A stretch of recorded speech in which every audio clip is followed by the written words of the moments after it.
Les poissons, c'est pas fait pour s'amuser, Pascal. C'est ce que dit la PAZ, une association de défense des animaux. Elle a notamment écrit au maire d'Hérisson, dans l'Allier, pour dénoncer l'empoisonnement des rivières, le lâcher de poissons d'élevage, dans le seul but de faire plaisir aux pêcheurs du dimanche.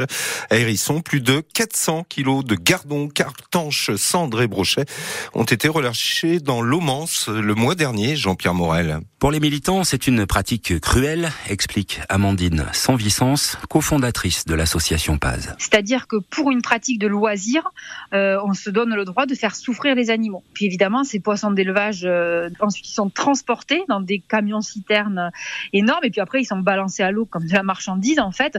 Puis également, nous ce qu'on souhaite, c'est évidemment une loi qui interdit cette pratique parce que c'est pas possible en 2024 de traiter les poissons comme des jouets, comme des attractions alors qu'ils sont doués de sensibilité. Il y a un consensus scientifique sur le sujet. L'association demande aux maires de se mobiliser, notamment à Hérisson dans l'Allier.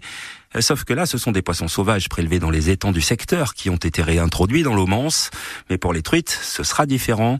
Daniel Alino est le président de la société de pêche locale. Nous, ce qu'on met comme poisson, c'est du poisson qui est en bonne santé. Et on va donc relâcher des grosses truites. On va mettre des truites arc-en-ciel et puis des truites fario. Donc les pêcheurs vont en capturer, les cormorans vont en manger aussi.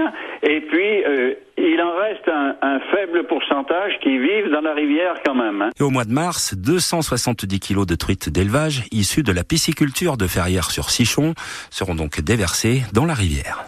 L'association PAZ a également interpellé le maire de Saint-Pourçain-sur-Sioule sur ces empoisonnements de rivières ainsi que les députés du secteur.